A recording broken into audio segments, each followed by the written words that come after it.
Nataka leo kwa kuanzia ujitafakari, uone kama mimi na wewe tuna Ukristo wa Simeoni na tuangalie tunatokaje hapo. So bila kutoka hapo kuna vitu havitaenda. Bila kutoka hapo kuna vitu havitadhihirika kupitia sisi. Bila kutoka hapo hata kukua kiroho hatuwezi kukua. Bila kutoka hapo hatuwezi kuwa beneficiary, hatuwezi kuwa wanufaikaji wa baraka katika ufalme wa Mungu. Kwa nini? Pale ndio amesema hauna sehemu wala fungu katika hii ministry, kwa sababu moyo wako. Kwa maneno mengine, umemkiri Yesu, umemwamini Yesu, lakini moyo wako kuna vitu havijaweza kuachia.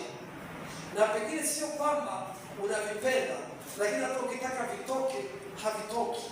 Na ujue namna ya kutafuta msaada wa Mungu ili akusaidie vitoke.